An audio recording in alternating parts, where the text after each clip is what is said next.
कि हम इस तिथि के साक्षी बन रहे हैं। आज विश्वनाथ धाम अकल्पनीय अनंत ऊर्जा से भरा हुआ है।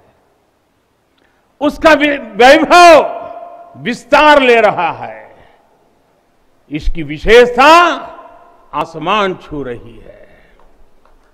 यहां आसपास जो अनेक प्राचीन मंदिर लुप्त हो गए थे, उन्हें भी पुनः स्थापित किया जा चुका है।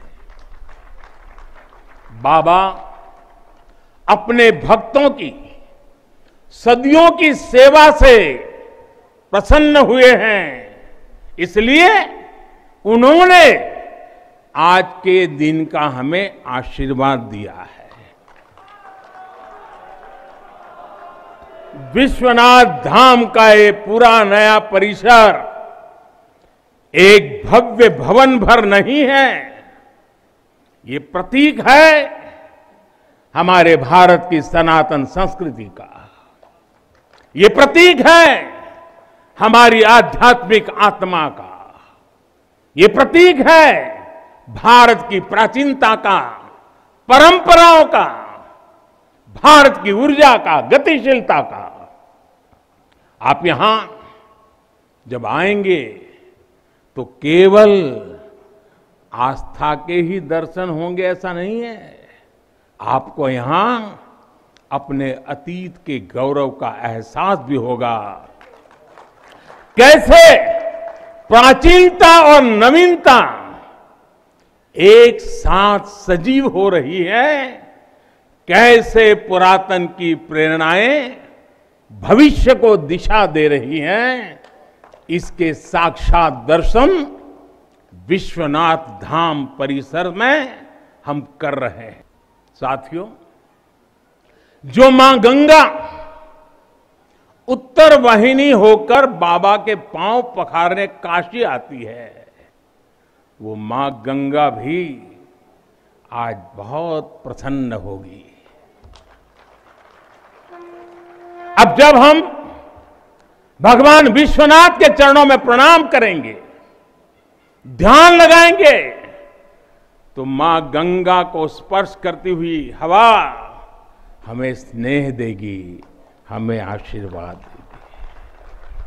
और जब मां गंगा उन्मुक्त होगी, प्रसन्न होगी, तो बाबा के ध्यान में हम गंग तरंगों की कलकल, गंग तरंगों की कलकल का दैवीय अनुभव भी कर सकेंगे। बाबा विश्वनाथ सबके हैं, मां गंगा सबकी है, उनका आशीर्वाद सबके लिए है। लेकिन समय और परिस्थितियों के चलते बाबा और मां गंगा की सेवा की यह सुलभता मुश्किल हो चली थी। यहां हर कोई आना चाहता था, लेकिन रास्तों और जगह की कमी हो गई थी। बुजुर्गों के लिए, दिव्यांगों के लिए यहां आने में बहुत कठिनाई होती थी। लेकिन अब विश्वनाथ धाम परियोजना के पूरा होने से यहां हर किसी के लिए पहुंचना सुगम हो गया है। हमारे दिव्यांग भाई बहन, बुजुर्ग माता पिता सीधे बोर्ड से जेटी तक आएंगे। जेटी से घाट तक आने के लिए भी एस्केलेटर लगाए गए हैं, वहां से सीधे मंदिर तक आ सकेंगे।